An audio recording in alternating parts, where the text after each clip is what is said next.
Je m'appelle Éric Tanguy, je suis compositeur de musique et je suis né en 1968 à Caen, en Normandie.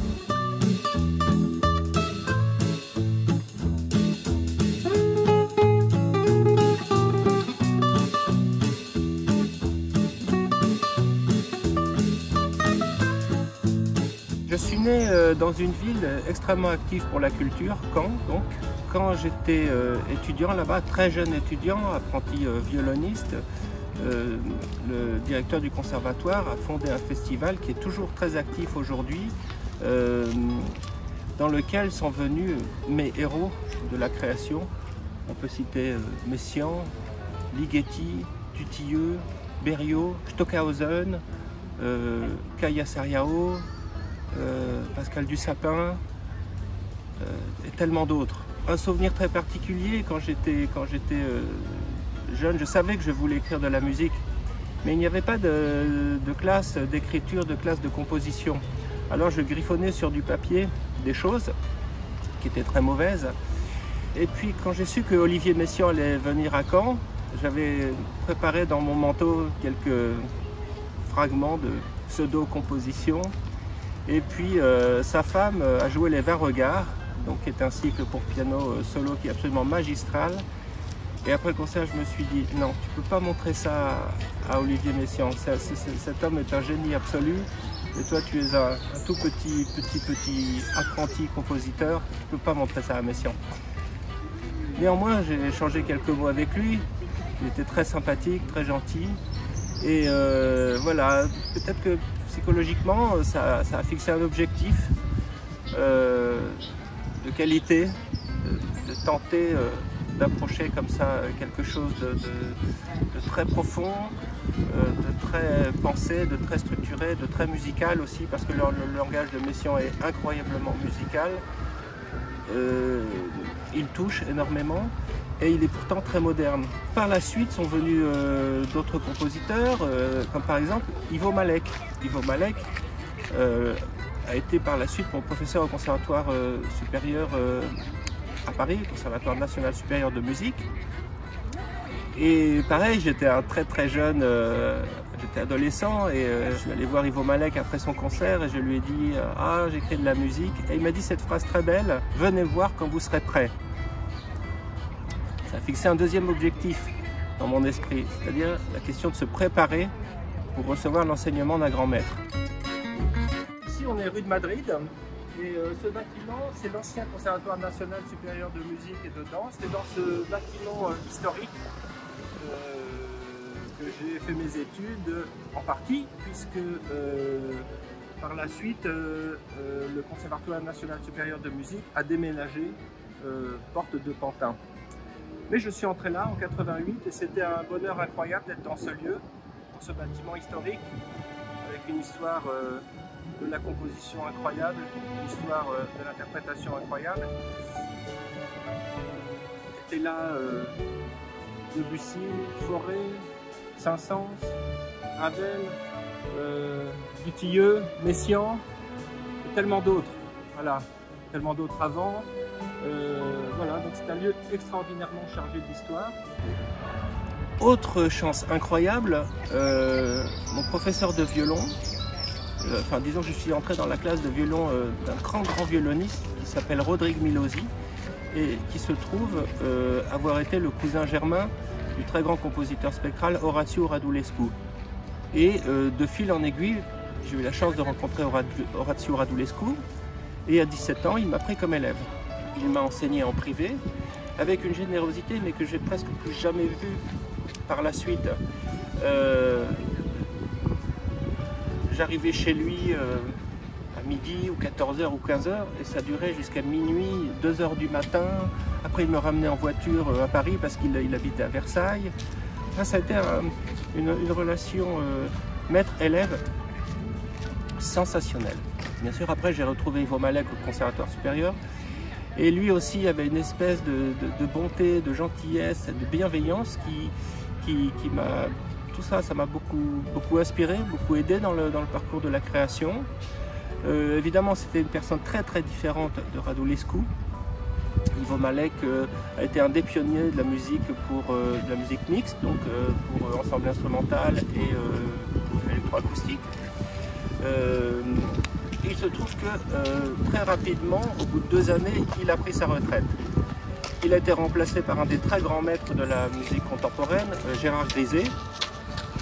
Et j'ai terminé mes études au Conservatoire national supérieur de musique de Paris dans la classe de Gérard Grisey, avec qui j'ai eu aussi une très belle relation maître-élève. Lui aussi était un personnage complètement formidable, atypique.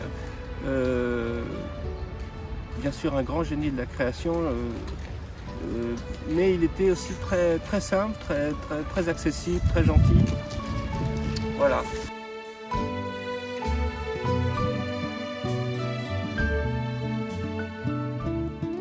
Par la suite, lorsque j'ai eu mon prix de composition, j'ai décidé de tenter le concours de Rome, le concours de la Villa Médicis. C'est un petit peu le caractère de la jeunesse. J'avais 24 ans quand j'ai passé le concours et j'y suis allé sans aucun doute. Je me suis dit je vais passer le concours parce que je veux partir à Rome. Je veux vraiment partir à Rome. Je veux aller vivre à la Villa Médicis. Et j'ai eu la chance de gagner et de partir l'année suivante, en 93 et 94, de partir vivre à Rome. Et là, c'est une expérience artistique d'une puissance absolue.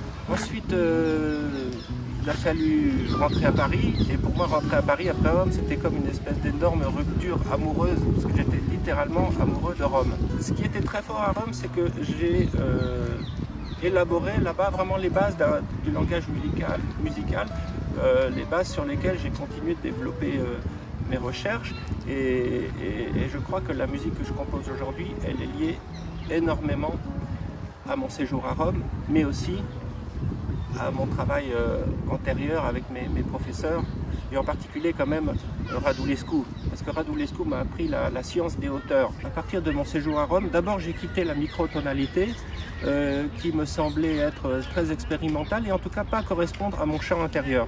J'ai absolument le plus grand respect pour Grisey, pour Murail, pour Radulescu, tous ceux qui ont expérimenté le champ de la microtonalité, mais ça n'est pas mon champ intérieur. Mon champ intérieur, en effet, c'est de développer des mélismes, des choses obsessionnelles sur des gammes, oui, qu'on peut définir par des modes ou par des échelles modales, et c'est ce qui caractérise mon travail depuis toutes ces années. Il y a quand même un travail intellectuel par rapport à ça, mais je refuse que ce travail préalable, j'allais dire, prenne le dessus sur l'inspiration.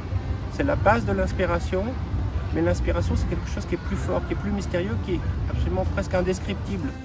On se trouve devant l'école normale de musique de Paris, qui a été fondée par Alfred Cortot.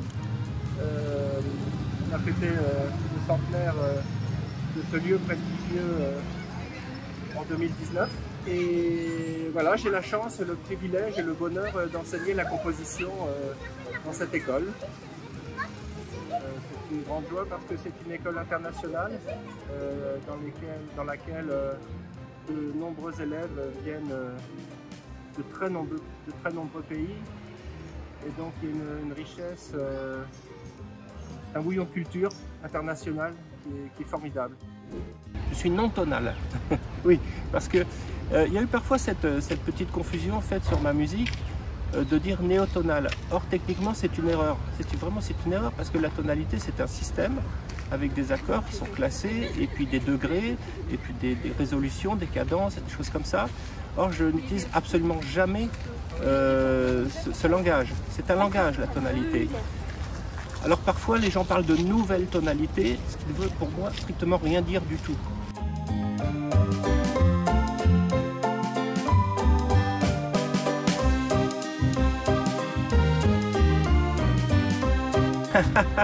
Ça c'est toujours une question que presque qu'un compositeur ou une compositrice ne doit pas se poser. Moi je suis très heureux d'avoir entendu ma musique si souvent jouée de mon vivant. Par des gens extraordinaires, que ce soit Rostropovitch, Ozawa, Salonen, Paavo Järvi, mon épouse Susanna Bartal qui est une très grande pianiste, Tellement de gens, je peux en citer plein, Akiko Suwanai, plein d'artistes, des gens avec qui j'aime énormément travailler, par exemple Rosanne Philippons, violoniste, Alexandra Konunova, violoniste aussi, Lisberto Altis, enfin plein, voilà, je suis très heureux de ça. Et sincèrement, le destin post-mortem des compositeurs, il appartient à l'histoire, et donc moi, je ne serai pas là pour le voir. Voilà. Si on m'oublie, eh bien on m'oublie. Si on continue de jouer ma musique, tant mieux.